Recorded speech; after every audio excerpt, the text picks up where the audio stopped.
한국 기독교 역사상 최초의 개신교 선교사이자 순교자였었던 로버트 저메인 토머스 선교사님이 계십니다. 영국에서 목사의 아들로 태어났고요. 런던 대학교를 졸업하고 이제 아내와 함께 선교사로 파송받아서 중국 상해에 도착했습니다. 그런데 안타까운 사고로 인해서 병으로 인해서요. 아내 캐롤라인이 세상을 떠나게 됩니다. 시리에 빠지게 됩니다. 그리고 그 시리를 딛고 일어났습니다. 한국의 조선 땅에요. 이 복음이 전해지지 않다라는 소식을 듣고요. 이 조선에 대한 마음을 품고 결국 제너럴 셔먼호를 타고 1866년 9월에 조선으로 들어오게 됩니다. 그런데 발을 딛는 순간에요. 대동강의 이 백사장에서요. 목배임을 당해 순교의 제물로 드려지게 됩니다. 안타깝죠. 그의 나이 27세였었습니다. 한국 땅에 한 사람도 전도하지 못한 채요. 죽은 그를 두고요. 런던 선교회에서 뭐라고 얘기를 했냐면 그는 조선에서 실패한 선교사였다라고 얘기를 합니다. 여기까지 이야기를 들으면 여러분들은 어떤 생각이 드십니까? 하나님을 잘 믿고 또 선교사로 헌신하고 자신의 삶을 이 선교를 위해서 바쳤는데 살아서 삶의 열매를 경험하지 못하고 죽어간 이 한 사람의 선교사의 삶. 애석하고 또 안타깝고 왜 그렇게 됐을까라는 생각이 드실 수 있지만은요. 아시는 분은 아시겠지만 이 선교사님의 이야기는 이걸로 끝이 아니었었습니다. 자, 이분이 죽어서요. 죽기 전에 이 성경 한 권을 남겼는데요. 이 성경 어떻게 되느냐? 박충권이라고 하는 이 병졸이요. 그 성경을 받게 되고요. 그가 직접 읽지는 않았지만 죽어간 이 선교사의 모습을 통해서 그는 나중에 평양교회의 장로가 됩니다. 그리고 이 선교사가 남긴 이 성경은요.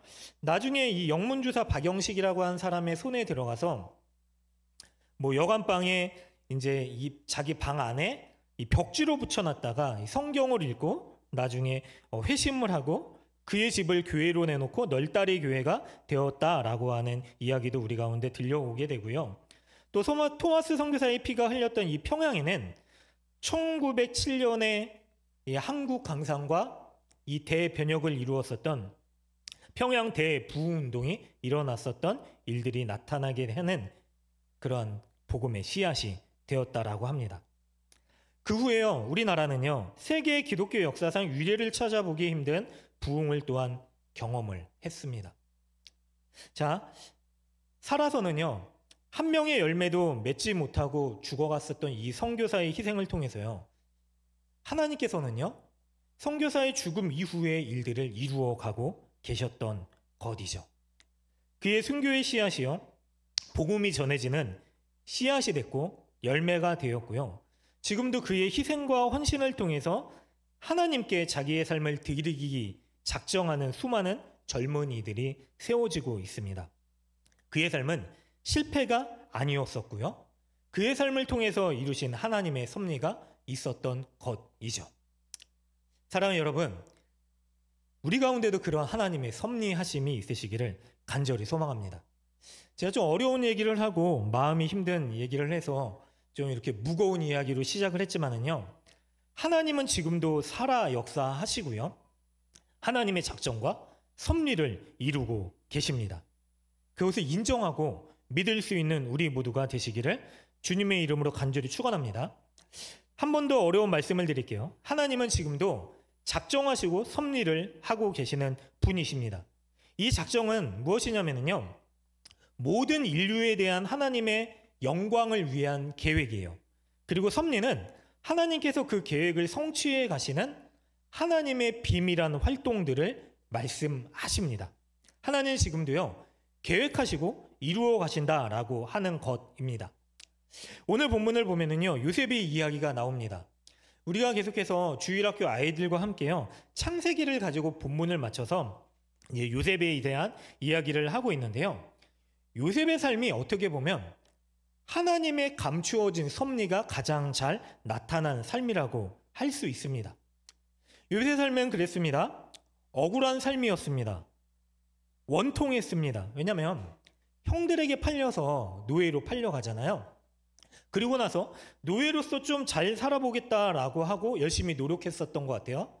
인정을 받았습니다. 그런데 보디발의 아내가 요셉을 유혹해요. 근데 요셉이 이런 지하에 거절을 하죠. 하나님 앞에서 내가 죄 지을 수 없다. 그 일로 인하여서요, 누명을 시움받아서 감옥으로 보내집니다. 감옥에서도요, 요셉은요, 열심히 그래도 살았었던 것 같습니다.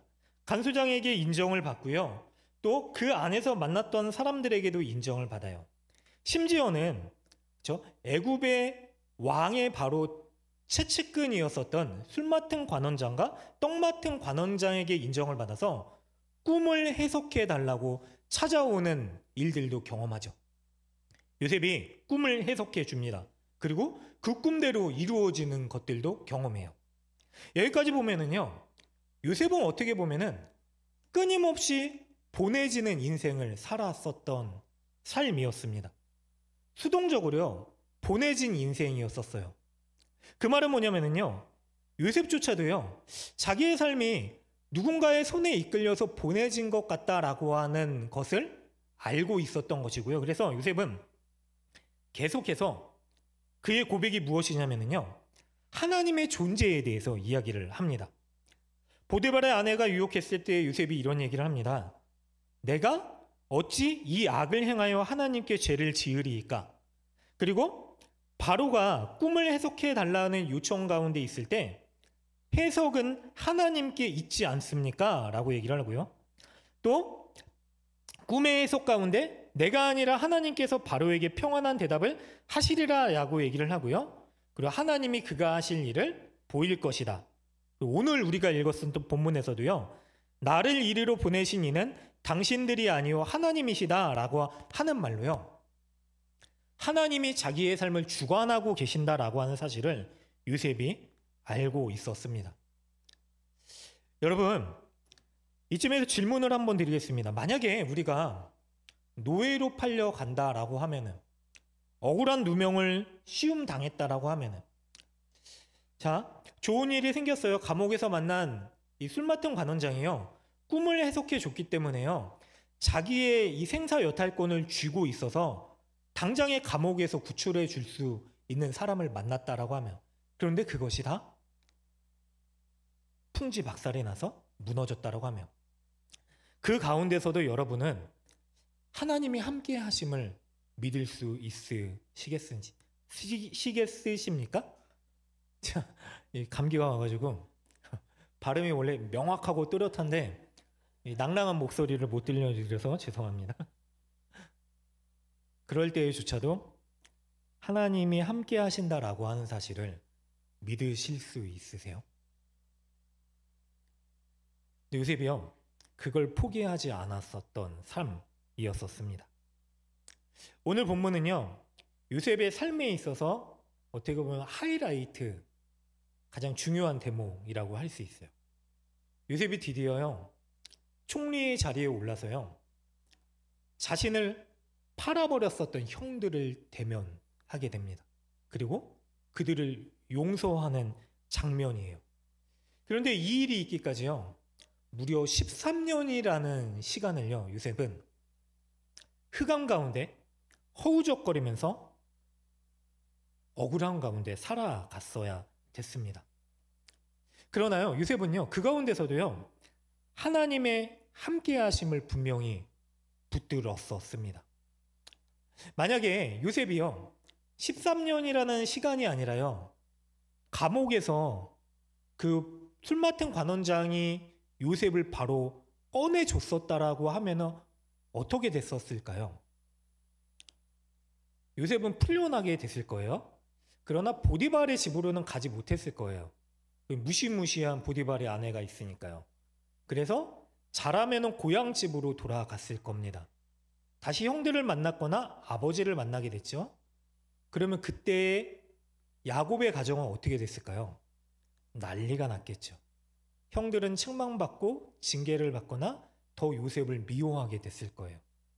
만약에 요셉이 바로 풀려나서 애굽 왕의 바로의 신하가 됐더라도 문제가 생겼을 것입니다.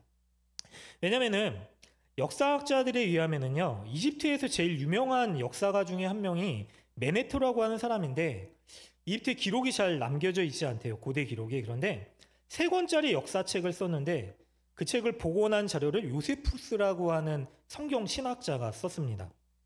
그 내용들을 종합해 보면은 이집트 왕조의 힉소스 왕조라는 때가 있었대요.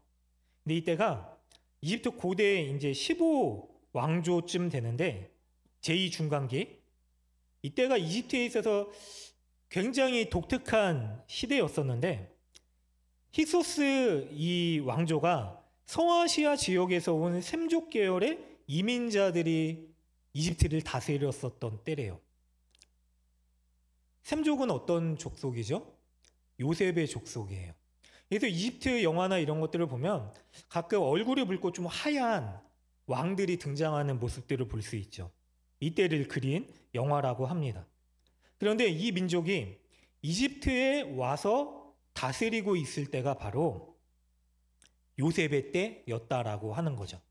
그런데 천지가 개혁하고 뭔가 대변혁이 일어났었던 시대였었기 때문에 가장 최측근이었었던 이 술 맡은 관원장과 떡 맡은 관원장이 하필 요셉의 때에 그 감옥에 들어왔었던 거고요.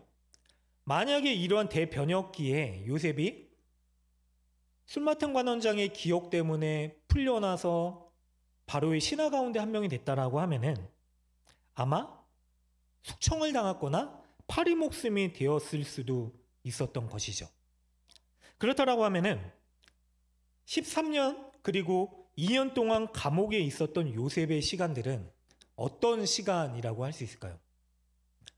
우리가 그래요. 지금 당장 나의 문제가 해결되지 않아서 이 문제만 해결되면 내가 숨통이 좀 트일 것 같고 빨리 어떻게 돼야 될 것 같은데, 그런데 그 기다림의 시간이 길어질 수 있습니다. 그런데 요셉은요, 그 2년의 고난의 시간이요, 하나님이 요셉을 통하여서 하나님께서 섭리하시고 계획하신 일을 준비하신 시간이었습니다. 왜냐면은 그 2년의 시간 안에 정치인들이 수용되어 있었던 감옥 안에서요, 힉소스 왕조의 모든 문화와 정치를 배울 수 있었고요. 요셉에게는 하나님이나 다른 사람들에게 잊혀진 계절이고, 그리고 멀어진 시간이었었던 것 같지만 어떻게 보면 하나님이 그를 보호하시는 히든 타임으로 숨겨두시고 다시 끄집어내셨던 시간으로 우리가 생각할 수 있고요. 그 후에 하나님께서 적당한 때에 바로에게 꿈을 주셔서요, 꿈을 해석하게 하시고 요셉을 통하여서 준비하게 하셨던 일들을 바로 왕국에 이루게 하시고요, 그리고 바로의 국무총리가 되게 하셔서요, 오늘 형제들을 만나게 되는 은혜를 입게 하셨습니다. 한마디로 요셉의 삶은요, 앞이 보이지 않고 실패한 것 같고 망한 것 같고 노예로 그리고 죄수로 끝난 것 같은 삶이었지만은요, 하나님께서는요 그 가운데서도 하나님의 일을 이루시고 결국 하나님의 계획 그리고 신실하신 하나님의 일들을 보여주시는 도구로서 요셉을 세우셨다라고 하는 사실을 우리가 알아야 된다라고 하는 것입니다. 사랑하는 여러분, 혹시라도 요셉과 같은 분통한 마음에 원망스럽거나 어려운 시간을 보내시고 계십니까? 아니면은 그런 시간들을 보내셨습니까? 히터 좀 꺼주시겠어요? 그러나 그런 시간 가운데서도 불구하고요, 하나님은 우리의 삶 가운데 하나님의 일을 이루시는 분이심을 꼭 믿으시고 하나님의 놀라운 일을 경험할 수 있는 우리 모두가 되시기를 주님의 이름으로 간절히 축원합니다. 모든 일의 배후에는요, 하나님이 그리고 계시는 거대한 그림이 있다라고 하는 것입니다. 결국 요셉이 형들을 만나요. 그러면서 뭐라고 고백을 합니까? 5절에 보니까 당신들이 나를 이곳에 팔았다고 해서 근심하지 마소서 한탄하지 마소서 하나님이 생명을 구원하시려고 나를 당신들보다 먼저 보내셨나이다 라고 얘기를 해요. 여러분 억울했어요. 얼마나 이를 갈았을까요? 저 같으면은요, 만약에 제가 그러한 13년의 인생을 살았다고 하면은 날마다 생각했을 거예요. 내 나가기만 해봐라. 그래 나한테 뭐라 그랬더 누구 사실 그렇지는 않고 하지만 얼마나 억울한 마음에 그 분을 풀고 싶었겠습니까? 통쾌한 생각을 하면서 그 시간을 이겨내지 않았겠습니까? 아마 제일 먼저 저는 그 보디발의 아내한테 찾아갔을 것 같아요. 다 나와라 지금 이 집안에 있는 사람들만, 나를 괴롭혔었던 사람들. 근데 요셉이 뭐라고 얘기하냐면 자신을 팔아버린 형들 앞에서 하나님의 계획과 섭리를 경험한 요셉이 이렇게 얘기를 해요. 근심하지 마소서, 한탄하지 마소서 하나님이 생명을 구원하시라고 나를 당신들보다 먼저 보내셨나이다 라고 얘기를 해요.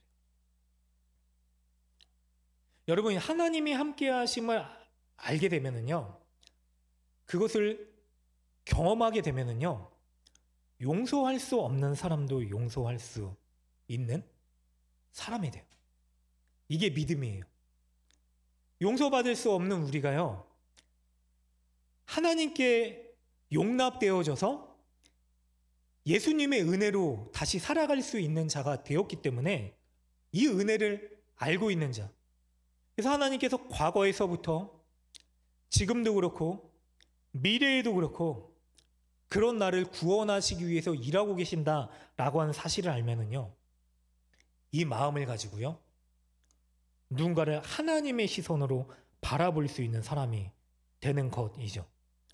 절망의 순간에도 하나님이 함께 하셨기 때문에 그래 절망이 아니라 사랑과 용납으로 덮어줄 수 있는 사람이 됩니다. 요셉이 계속해서 불안에 떨고 있는 형들에게 얘기를 합니다. 7절에 또 보니까요, 같이 읽겠습니다. 하나 둘 셋. 하나님이 큰 구원으로 당신들의 생명을 두시려고 나를 후손에 두시려고 나를 당신들보다 먼저 보내셨나니. 8절도 읽습니다. 그런즉 나를 이리로 보내신 이는 당신들이 아니요 하나님이시라. 하나님이 나를 바로에게 아버지로 삼으시고 그 온 집의 주로 삼으심에 애굽 온 땅의 통치자로 삼으셨나이다. 아멘. 요셉이 그런 하나님의 함께하심을 깨닫게 되고요, 궁극적으로 하나님이 계획하셨던 구원을 이루는 도구가 되었음을 밝힙니다. 하나님이 요셉의 가문 가운데 어떤 약속을 주셨죠? 과거에 요셉의 선조였었던 아브라함에게요, 너희 민족을 많게 할 것인데, 그러나 그때 창세기 15장에 보면 너희들이 종되었다가 풀려나게 되는 일들이 있을 것이다. 400년 동안. 근데 하나님께서 요셉을 통해서 드디어 그 하나님께서 민족을 이루시겠다라고 하시는 일들을 이루려고 요셉을 세우십니다. 그리고 요셉을 통해서요, 요셉께 속해 있었던 하나님이 약속하셨던 아브라함의 후손들이 애굽 땅에 정착하고요, 그리고 기근 가운데 먹을 것에 대한 은혜를 입고요, 민족이 번성하고 많아지게끔 하시는 일들을 하셨죠. 모든 것이 하나님의 은혜였었고 섭리였었습니다. 한 사람을 세우셔서 그에게 꿈을 주신 것도요, 하나님께서 하나님의 구원을 이루기 위한 일이었고요. 그래서 요셉은요, 하나님께서 주신 꿈의 의미를 몰랐어요. 그럼에도 불구하고 하나님께서 요셉에게 꿈을 주시고 그 꿈을 주신 하나님의 꿈을 요셉을 통해서 이루도록 하신 일을 하나님의 섭리 가운데, 놀라운 계획 가운데 행하셨던 것입니다. 사랑하는 여러분, 우리 가운데 동일한 하나님의 꿈이, 하나님이 이루시는 일들이 있으시길 간절히 바랍니다. 하나님이 복음을 주셨다라고 하는 것은요, 이 복음을 가지고요, 우리의 만족과 유익을 위해서만 살아가도록 주신 게 아닙니다. 여러분, 자라나는 우리 아이들 그런 말도 있잖아요. 공부해서 남 줘라. 왜 공부합니까? 우리를 위해서. 그러나 그리스도인들은요, 그 삶의 관점이 달라져야 되는 것이죠. 요셉을 통해서요, 기근으로 고통당하고 있었던 가족들이 드디어 용서와 화해 가운데 생명의 양식을 얻게 되었었던 것처럼요, 우리에게 주신 복음도요, 누군가를 살리고 세우기 위해서 주신 것이다라고 하는 사실을, 하나님께서는 그 복음의 꿈을 주시고 우리를 통해서 이루기를 원하고 계신다라고 하는 사실을 꼭 기억하고 그 꿈을 이룰 수 있는 우리 모두가 되시기를 주님의 이름으로 간절히 축원합니다. 요셉은 꿈의 의미도 알 수 없었고요, 꿈을 어떻게 실현할지 생각할 수도 없었지만은요, 하나님이 함께 하신다라고 하는 사실을 끝까지 붙들고요, 요셉의 삶 가운데서 그 하나님이 함께 하시는 흔적을 그려갔습니다. 그리고 결국 민족의 구원자로, 그리고 애국 가운데 하나님의 사람들을 세우는 일들 가운데 쓰임받게 되었죠. 제가 이러한 이야기를 가장 잘 표현할 수 있는 경험담을 하나 말씀드리고 예배를 마치도록 하겠습니다. 한 8년 전쯤에요, 부교육자로 있을 때 북방선교 기도회라고 하는 선교를 간 적이 있어요. 들으신 분들도 계시겠지만 그게 무엇이냐면요, 성도님들과 함께 북한과 중국 접경 지역을 다니면서 기도하고 믿음의 사람들과 함께 예배하는 자리를 가졌었습니다. 두만강부터 압록강까지 그 긴 지역을 가면서요, 흩어진 사람들, 그러나 여전히 예수님의 은혜를 붙들고 있는 사람들을 만나고 함께 세례도 주고 믿음의 사람들을 또 함께 세우고 도전받는 시간을 가졌습니다. 그런데 가이드 한 분이 계셨어요. 중국 동포이신데 사실 우리 조선 쪽 동포이시죠. 근데 그분이 중국 지하교회에서 신앙생활을 하고 계셨던 분이에요. 젊으세요. 그 젊은 집사님이 이런 얘기를 하시는 거예요. 나중에 이제 마음을 토하고 얘기를 하는데, 사실 저는 되게 어려운 어린 시절을 보냈습니다라고 말씀을 하시더라고요. 왜 어렵냐? 자신의 정체성에 대한 혼란 때문에 그랬대요. 중국 땅에 살고 있지만 소수민족으로서 중국인들의 주류 가운데 들지 못하는 핍박받는 그냥 소수민족 가운데 한 사람으로 그렇게 취급받는 삶이었었고, 그러니까 중국의 한족이나 주류 민족이 아니었던 거죠. 그래서 핍박받는 소외 계층이었었고, 자신들이 어려서부터 듣고 자라났었던 조선족, 한민족이라고 하는 사실은 알고 있었지만 정작 한국 사람들로부터는 천대받고 무시받는 삶을 사니까 자신이 어디에도 속해 있지 않은 이 억울하고 분통함, 어느 곳에 가든지 무시받고 억압받는 삶을 살면서요, 너무나 하나님이 원망스러웠대요. 저 하나님 믿는데 어떻게 우리 민족을, 우리 가족을, 저를 이렇게 살아가게 하실 수 있습니까?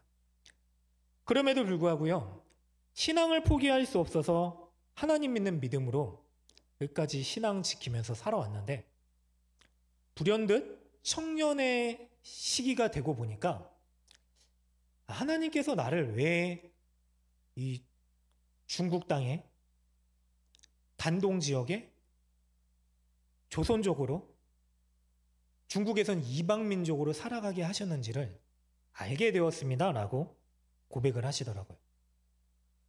그분이요, 가이드 일도 하시면서요, 양말 공장을 후원을 받아서 운영을 하셨대요. 그 이유가 무엇인가? 북한에 들어가서 죽어가는 그 영혼들을 보니까 좀 품고 싶은 마음, 선교를 해야겠다라는 마음이 들었대요. 제가 다녀보니까요, 강 하나를 사이에 두고요, 중국 쪽은요 휘황찬란해요. 온갖 네오사인과 음악과 유흥거리와 관광객들로 북적이고 있는데, 진짜 강 하나를 사이에 두고 100m? 채 안 되는 그 사이를 두고 북한 땅은요 완전히 홍화벌판이에요. 나무 한 그루도 없는 밤이 되면 흑암과 같은 칠흑과 같은 암흑이 깔리는 그곳.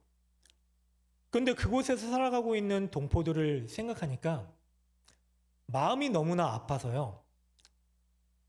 그들에게도 예수님을 믿는 소망을 전해야겠다라고 하는 생각으로 양말 공장을 이 접경 지역에는 공장을 세울 수 없대요. 그래서 상해 밑에 쪽에다 공장을 세우고 많은 운송비가 들매도 불구하고 거기서 만들어낸 양말을 가지고 이제 북한에 들어가서 판매하고 그리고 판매하면서 그곳에 공장을 세우는 일들을 했대요. 그러면서 하시는 말씀이 왜 제가 이 일을 감당할 수 있었는가? 하나님께서 하필이면 저를 중국 국적을 가진 조선족으로 태어나게 하셨고 그러나 한국인으로는 핍박당하고 무시받지만 같은 동포로서의 마음을 가질 수 있는 한민족으로 태어나게 하셔서 지금 이 땅 가운데 그래도 중국 국적을 가지고 자유롭게 조선 땅 안으로 들어가서 북한 땅에서 선교하고 그 땅에 죽어가고 있는 사람들을 만나게 하시는 가운데 나를 쓰임받게 하셨다라고 하는 고백을 하시더라고요. 여러분 어떠세요? 때로는요, 우리의 환경과 그리고 여건이요, 너무나 원망스러울 때가 있어요. 긴 기다림의 시간 속에서 삶이 전혀 달라지지 않을 것 같고 이대로 이렇게 인생이 흘러가는 것인가 하는 시간을 보낼 수도 있습니다. 요셉의 때도 그랬고요. 그리고 제가 만난 그 믿음의 사람들의 때도 그랬었습니다.